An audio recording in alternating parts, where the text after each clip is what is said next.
Unlocking the secrets of love, understanding and communicating the 5 love languages. Love is one of the most profound experiences in life. It brings us joy, connection, and a sense of belonging. Yet expressing and receiving love isn't always straightforward. Many of us have felt unappreciated or misunderstood in relationships, not because the love isn't there, but because it isn't communicated in a way that resonates deeply with us. The concept of the 5 love languages, introduced by Dr. Gary Chapman, provides a framework for understanding these differences. By learning about these love languages and how they work, individuals can build stronger, more fulfilling connections.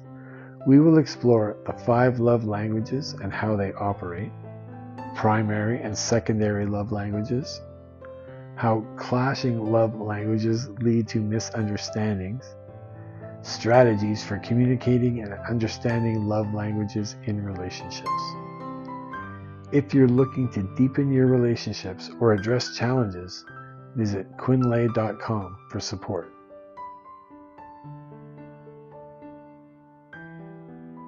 The 5 love languages. The 5 love languages represent distinct ways people express and experience love. Each language speaks to the emotional core of how individuals connect.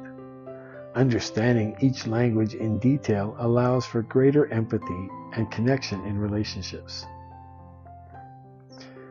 1. Words of affirmation. Words hold immense power. For someone whose primary love language is words of affirmation, hearing expressions of love, appreciation, and encouragement can be transformative. This might look like complimenting their appearance, "You look amazing today," praising their efforts, "I really admire how hard you worked on this project," or expressing gratitude, "Thank you for always being there for me." For these individuals, words aren't just sounds, they're affirmations of worth and connection. When these words are absent or replaced by criticism, the person may feel unloved. Take Hannah, for example. Her partner Chris often showed his love by fixing things around the house, but Hannah craved verbal acknowledgement. When Chris began saying things like, "I'm so proud of you for handling that tough meeting," Hannah felt a deeper sense of love and connection. Number 2. Acts of service. For some, actions truly speak louder than words. Acts of service involve doing something to ease a partner's burden or make their life better. Examples include cooking a meal or cleaning the house, running errands or taking care of logistical tasks, helping out when they're overwhelmed. These acts convey thoughtfulness and care. A person with this love language may feel neglected if their efforts to help aren't reciprocated, or if their partner dismisses these gestures as insignificant. Consider James, who felt most loved when his partner Olivia helped him prepare for an important presentation by organizing his notes and ironing his suit. For James, these acts of support spoke volumes about Olivia's love and support. 3. Receiving gifts. For people with this love language, gifts are a tangible representation of thoughtfulness and love. It's not about the monetary value, but the meaning behind the gesture. Meaningful examples include a hand-picked flower on a morning walk, a thoughtful birthday present that reflects their personality, surprises like their favorite snack when they're feeling down. People with this love language feel cherished when they receive gifts that demonstrate attention and care. On the flip side, forgetting a special occasion or giving thoughtless presents may leave them feeling unloved. Sophia always lit up when her partner Ethan brought her little surprises. Whether it was a book she'd mentioned or her favorite chocolate, these gestures made Sophia feel seen and valued. 4. Quality time. For those who value quality time, undivided attention is the ultimate expression of love. It's about being present and engaged without distractions. This could involve having meaningful conversations over dinner, taking a walk together without checking phones, or sharing hobbies or interests. For these individuals, it's not just about spending time together, it's about being fully present. If their partner is physically there but mentally distracted, they may feel disconnected. Liam's primary love language was quality time, while his partner Mia often worked late to provide for their family. Liam craved moments of connection. When Mia started setting aside an hour each evening for conversation and board games, Liam felt more loved than ever. 5. Physical touch. Physical touch isn't just about intimacy. It includes gestures that foster closeness and warmth. For someone with this love language, warmth communicates comfort, security, and affection. Examples include holding hands or hugging, sitting close together on the couch, a kiss on the forehead before leaving for work. When touch is absent, these individuals may feel distant or unloved.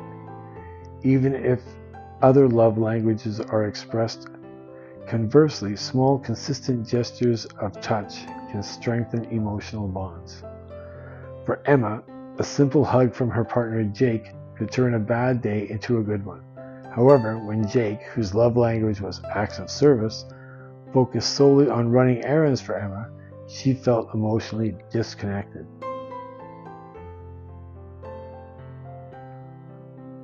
Primary and secondary love languages. Most people have a primary love language, the one that resonates most deeply, and a secondary one that complements it. For example, someone might prioritize quality time, but also feel loved through the words of affirmation.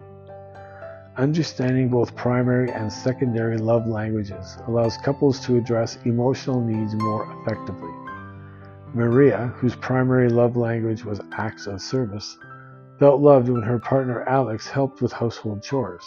However, Maria's secondary love language, quality time, meant she also valued evenings together. When partners recognize these nuances, they can create a balanced approach to expressing love.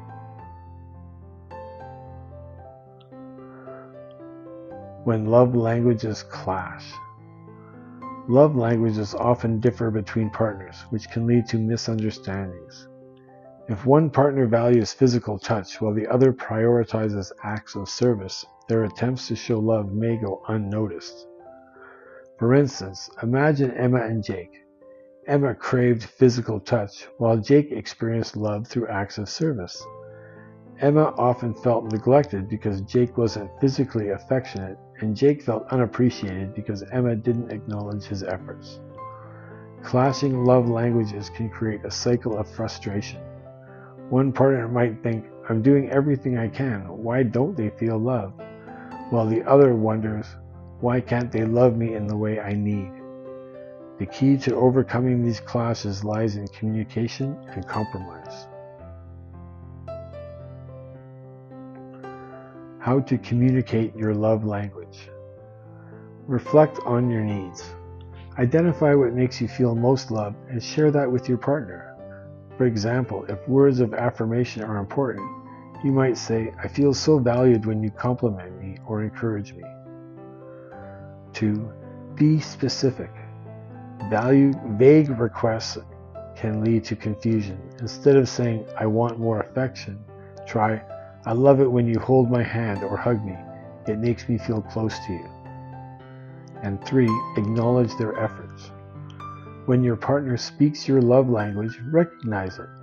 If quality time is your love language and they prioritize a date night, express gratitude to encourage more of that behavior. How to understand your partner's love language. 1. Observe their behavior.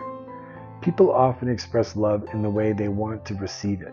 If your partner frequently compliments you, their love language might be words of affirmation. 2.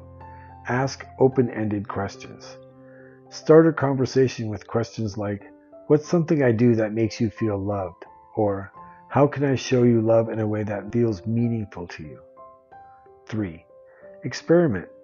If you're unsure of your partner's love language, Try small gestures from each category and observe their reactions. Practical strategies for balancing love languages. 1. Blend love languages. If your love language is quality time and your partner's is acts of service, combine them by cooking a meal together or working on a project side by side.